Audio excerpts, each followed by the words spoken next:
This presentation is Lean Six Sigma, and this is Jenna Little, and I will be presenting over this model for improvement in healthcare. Lean Six Sigma is a business operation management system that combines Lean and Six Sigma practices by including tools, methodologies, and principles that are focused on providing value to the customer. It works by removing as much as possible all wasteful actions, process variations, and risk and liabilities.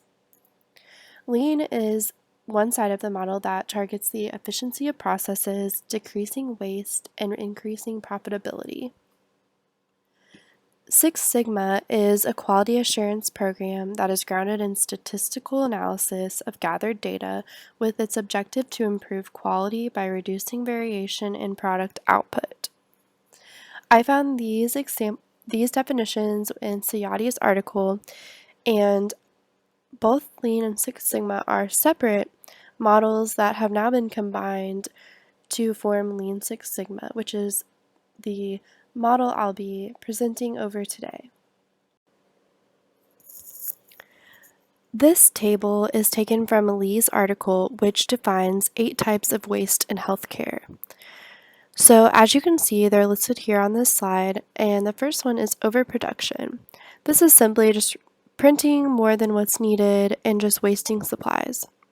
Second is weighting, which I will hit on a lot in this presentation as weighting is a huge area of waste in healthcare. Transportation, movement of patients or equipment from one area of the clinic to another. Inventory, which is excess supplies. Motion, unnecessary movement of staff. Overprocessing, this could be unnecessary EMR documentation. And defects, defects is essentially errors, so prescribing incorrect medication to a patient. On this slide, I listed benefits and limitations.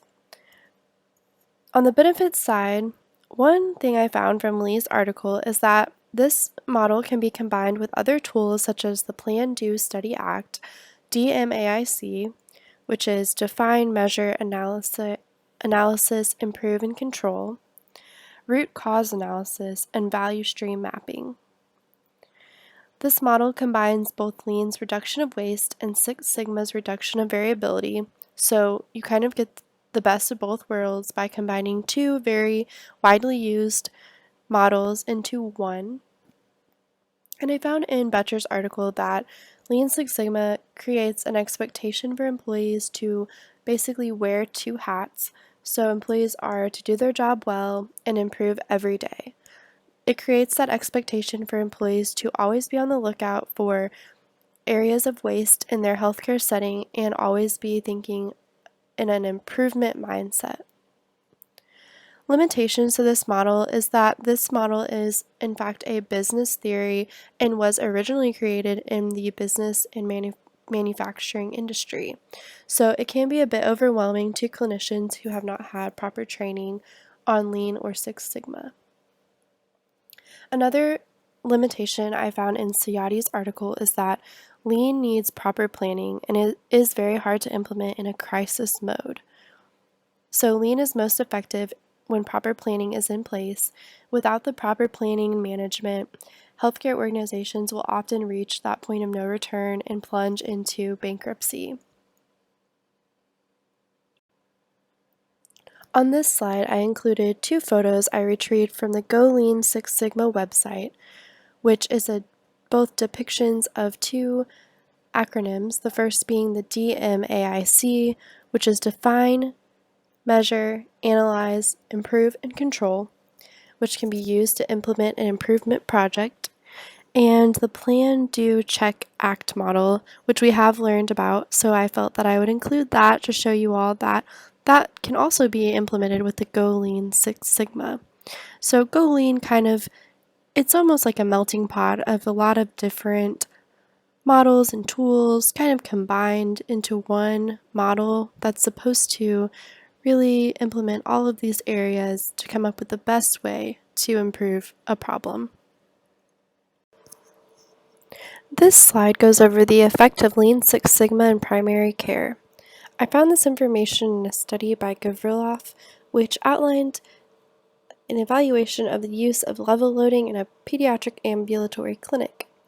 Level loading was simply a concept of patient scheduling that was able to help kind of level off each provider's load of patients and take into consideration some of the issues that they were currently having with patient scheduling, such as having 8 patients arrive at the same time on a given day, and also having way too many patients scheduled at the beginning of the week rather than the end of the week, which caused a lot of issues with staffing.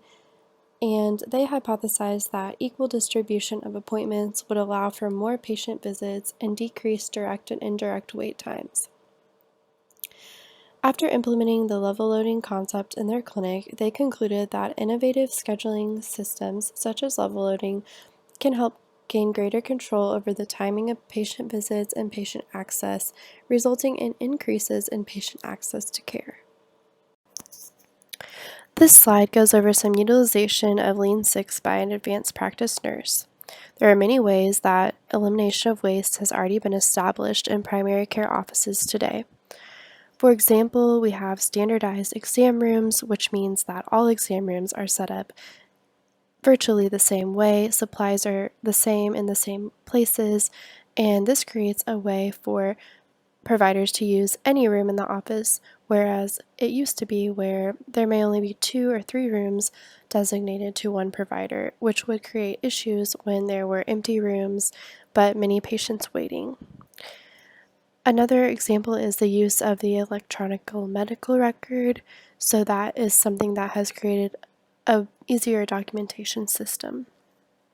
I found this information on the Institute for Healthcare Improvement's website, and 2 of the ways that I enjoyed reading about that are ways advanced practice nurses can implement Lean Six Sigma include just-in-time processing. This has to do with attempting to do today's work today, documenting the encounters immediately or immediately after they occur, attending to refills or messages between patient interactions, and performing interruption analysis. These are just examples of how a advanced practice nurse can utilize their day in a way that helps eliminate waste and waiting time and ultimately helps to just improve the flow of the office. Another example is optimizing the care team. To me, this kind of reminded me of delegation in nursing, so this is assigning any work that the provider is doing that is not related to their unique skills to another healthcare team member. So this just allows each person to be utilizing their individual qualifications and skills in a way that's not creating any waste within the office. Here are all my references for this presentation. Thank you all so much for watching.